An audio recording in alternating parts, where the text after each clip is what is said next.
దూసుకెళ్తున్నది అప్పుల్లోనే, సంపద సృష్టిలో కాదు, అభివృద్ధిలో కాదు, సంక్షేమంలో కాదని మాజీ ముఖ్యమంత్రి వైఎస్ జగన్మోహన్ రెడ్డి గారు నిన్న ఈ 17 నెలల కూటమి ప్రభుత్వ పరిపాలనని, కూటమి ప్రభుత్వంలో తెస్తున్న అప్పులని, వాళ్ళు చెబుతున్న అభివృద్ధి, గ్రోత్ రేటు, జీఎస్డీపీ పెరుగుదల వీటిపైన సూటిగా ఆయన ప్రశ్నించిండు.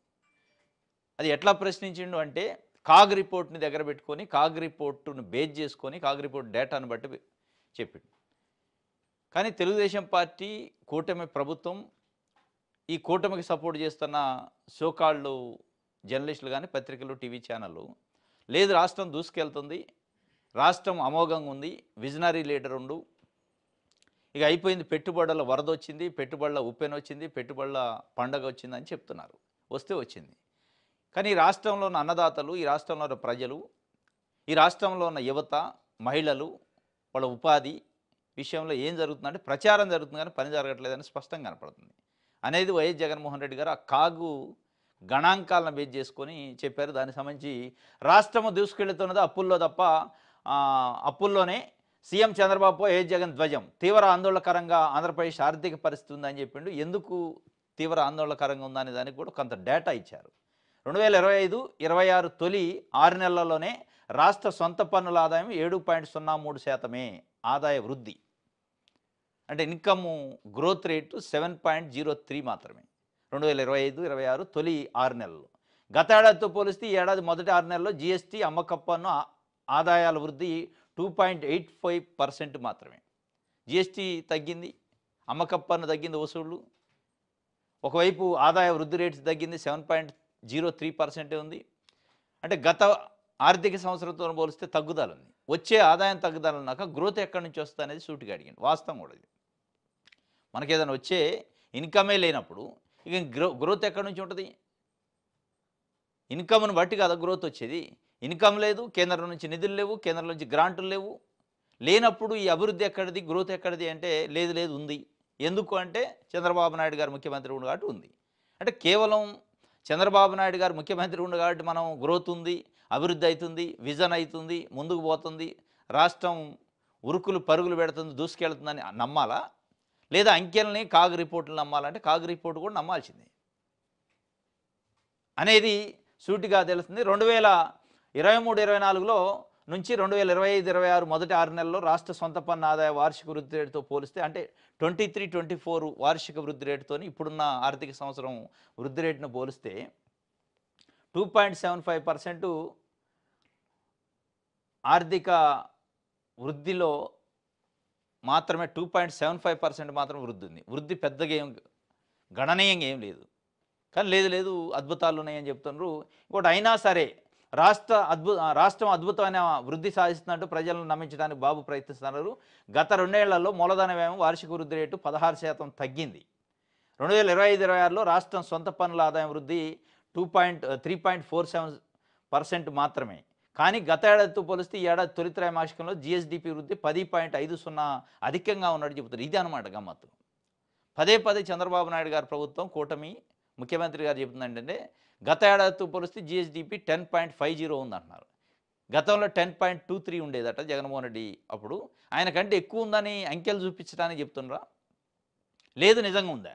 నిజంగా ఉంటే మరి వృద్ధి రేట్లో తగ్గుదలేంది, ఆదాయంలో తగ్గుదలేంది, పన్నుల్లో తగ్గుదలేంటి, కేంద్రం నుంచి వచ్చే రాబడుల్లో కూడా తగ్గుదల ఉంది. ఇవన్నీ తగ్గుదల ఉన్న తర్వాత జీఎస్డీపీ ఎట్లా పెరుగుతుంది? ఆ పెరగడానికి అసలు ఏంది, క్రైటీరియా ఏంటి, సోర్స్ ఏంటి అనేది చెప్పే ప్రయత్నం చేయట్లేదు. కేవలం ఉంది నమ్మాలా? చంద్రబాబు నాయుడు గారు ముఖ్యమంత్రిగా ఉండు కాబట్టి మేము సమర్థిస్తున్నాం కాబట్టి మా మీడియా, మా ఛానల్స్, లేదా మేమందరం భజన చేస్తున్నాం కాబట్టి ఆ భజనని మీరు నమ్మాలి. జీఎస్డీపీ 10.50% ఉంది అని చెప్పి చంద్రబాబు నాయుడు గారు చెప్తున్నారు. అది ఏ రకంగా లెక్క అంటే చెప్పట్లేదు. దాని గురించి నిన్న జగన్మోహన్ రెడ్డి గారు దాంట్లో కడిగి పారేశారని ఒక వార్త. ఇది పూర్తిగా అవాస్తవం. 2019-24 మధ్య రాష్ట్ర సొంత పన్నుల ఆదాయ వార్షిక వృద్ధి రేటు 9.87%. అప్పట్లో రాష్ట్ర ప్రభుత్వ సొంత పన్నుల ఆదాయము 58,031 కోట్లు నుంచి 92,922 కోట్లకు పెరిగింది. ఆ 5 ఏళ్లలో రాష్ట్ర జీఎస్డీపీ వార్షిక వృద్ధి సగటు వృద్ధి రేటు 10.23%. గత 5 ఏళ్లతో పోలిస్తే చంద్రబాబు పాలనలో జీఎస్డీపీ జిఎస్డిపి పన్ను ఆదాయాల వృద్ధి చాలా తక్కువ. మరి రాష్ట్రం వేగంగా అభివృద్ధి చెందుతుందని బాబు ఎలా చెప్తారు? కాగ్ గణాంకాలను ఉటంకిస్తూ రాష్ట్ర ఆర్థిక నిర్వహణలో చంద్రబాబు సర్కారు వైఫల్యాలను కడిగి పారేసిన వైఎస్ జగన్మోహన్ రెడ్డి అని చెప్పి ఇవి కాగ్ గణాంకాలు. రాష్ట్ర విభజన నాటి నుంచి అప్పులు ఇలాగున్నాయి. రాష్ట్ర వార్షిక వృద్ధి రేటు విషయంలో 2019-24 మధ్యలో కేంద్ర రాష్ట్ర ప్రభుత్వాల ఆర్థిక వృద్ధి వివరాలు ఇక్కడ వచ్చిండు. ఈ ఆర్థిక సంవత్సరంలో తొలి 6 నెలల్లో ఇది పరిస్థితి అని చెప్పి ఇచ్చారు. డాటా మొత్తం దగ్గర పెట్టుకొని కాగ్ నివేదికను బట్టే కడిగి పారేసిండు. ఇప్పటికైనా చంద్రబాబు నాయుడు గారు, కూటమి ప్రభుత్వం ఇప్పుడు ఈ కాగ్ మాకు లెక్కలేదు, మేము చెప్తున్నాం కాబట్టి 10.50% జిఎస్డిపి వృద్ధి ఉంది, నమ్మాల్సిందే మీరంటే, ఈ జిఎస్డిపిలు రిపోర్ట్లలో ఉన్న లెక్కలు కాదు. కానీ ఈ లెక్కల కంటే అత్యంత ముఖ్యంగా ఈరోజు అన్నదాత అహోరాత్రులు కష్టపడ్డ వాళ్ళ జీవితాలు పాపం రోడ్డు మీద ఉన్నాయి. ఈరోజు మొక్కజొన్నలు వేస్తే కొనే దిక్కు లేదు, వరేస్తే కొనే దిక్కు లేదు, తడిసిన ధాన్యం, వరదలు, వాటి గురించి పట్టించుకోవట్లేదు. విశాఖలో సిఐఏ సమిట్ అని 2 రోజుల నిర్వహణ కోసం దాదాపు నెల రోజుల నుంచి సమాయత్తం చేస్తాను. ఈ రైతులు, వరదలో ఉన్న రైతుల్ని, పంటలు కొట్టకపోయిన రైతులను ఆదుకునే నాదుడు లేడు. అది ఏమైందో తెలియదు. లేదు 13 లక్షల కోట్ల పెట్టుబడులు తెచ్చిన మేము, ఇక దాంతోనే ఒక 15 లక్షల 16 లక్షల ఉద్యోగాలు వస్తాయి అంటున్నారు. మరి అది ఎట్లాట్లో ఏం కథో తెలియదు. 13 లక్షల కోట్ల వచ్చినాయట పెట్టుబడులు, దాంతో 16 లక్షల 17 లక్షల ఉద్యోగాలు వస్తాయట. అయిపోయింది. మేము యువగాళంలో మేము చెప్పినాం కదా 5 సంవత్సరాలు 20 లక్షల ఉద్యోగాలని. అయిపోయింది. ఆ 20 లక్షలు వచ్చేసినాయి. అత్యంత తొందరలోనే 20 లక్షలు రీచ్ కాబోతున్నాం అని. అసలు వాడు ఇక్కడికి వచ్చి పెట్టుబడులు ఎప్పుడు పెట్టాలి, అది కన్స్ట్రక్షన్ ఎప్పుడు కావాలి, అది ఇన్కార్పొరేట్ ఎప్పుడు కావాలి, ప్రారంభం ఎప్పుడు కావాలి, దాంట్లో ఉద్యోగాలు ఎప్పుడు చేయాలి మన వాళ్ళు. ఇక దీన్ని చూపించి 2029 ఎన్నికలకు పోయి మీకు 20 లక్షల ఉద్యోగాలు కావాలంటే మళ్ళీ మాకు ఓటేయాలి, ఓటేస్తే తప్ప మీకు రావు, ఓటేస్తే ఇప్పుడు వచ్చిన పెట్టుబడులన్నీ ఇంప్లిమెంట్ చేస్తూ ఉంటాడు. ఇది రాంది ఎప్పుడు? ఈ పెట్టుబడులు, ఈ ఒప్పందాలు, ఎంఓయూలు జరగంది ఎప్పుడు? పారిశ్రామికవేత్తలతో ప్రతి సంవత్సరం జరుగుతాయి. 2016లో, 2017లో, 2018లో ఈ 3 సార్లు విశాఖపట్నం వేదికగా నిన్న మొన్న జరిగిన సదస్సులు లాంటి సమితులు లాంటి సిఐఏ సమితులు జరిగినాయి. అప్పుడు కూడా లక్షల కోట్ల రూపాయల పెట్టుబడులతోనూ ఒప్పందాలు జరిగినాయి. దాంతో ఏ లక్ష ఉద్యోగాలు రాలే. కాబట్టి ఇది మభ్యపెట్టే కార్యక్రమం కాకుండా పనికొచ్చే కార్యక్రమం, అమలయ్యే కార్యక్రమం, అమలు చేస్తున్న కార్యక్రమాలు చెప్పండి, అమలు చేయగలిగే కార్యక్రమాలని. అంటే ఇది రాష్ట్రం అయితే సంపద సృష్టిలోనో, అభివృద్ధిలోనో, సంక్షేమంలోనో కాదు దూసుకుపోయేది. కేవలం మాటల్లో, అప్పుల్లో, ప్రచారంలో దూసుకుపోతుంది అని చెప్పి ఒక వార్తనిచ్చారు. ఓల్డ్సన్ అనే మరో ఊర్సా వచ్చిందట. 2 నెలల క్రితం పుట్టిన కంపెనీ పెట్టుబడిలో ఏకంగా 69% సర్కారు రాయితీ ఇచ్చింది.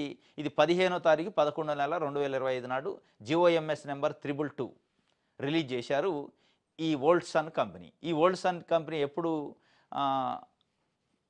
ఇన్కార్పొరేట్ అయిందంటే ఢిల్లీలో ఆగస్టు 22 రోజు కమలేష్ కుమార్ జైన్, ప్రదీప్ కుమార్ జైన్ డైరెక్టర్లుగా ఢిల్లీ కేంద్రంగా 10 లక్షల పెట్టుబడులతోని ప్రారంభమైంది. ఆగస్టు 22 ఈ 2025 సంవత్సరంలో. ఆగస్టు నుంచే సెప్టెంబర్ నుంచి అక్టోబర్ 2 నెలలే అయింది. 2 నెలల క్రితం ఒక 10 లక్షల రూపాయల ఇన్వెస్ట్మెంట్తోని, మూలధనంతో స్టార్ట్ అయిన ఢిల్లీ వేదికగా ఒక కంపెనీకి మీరు 1089 కోట్ల రూపాయల పెట్టుబడి రాయితీ ఇచ్చారు. అంటే ఎటు తీసుకెళ్తారు ఇది? అంటే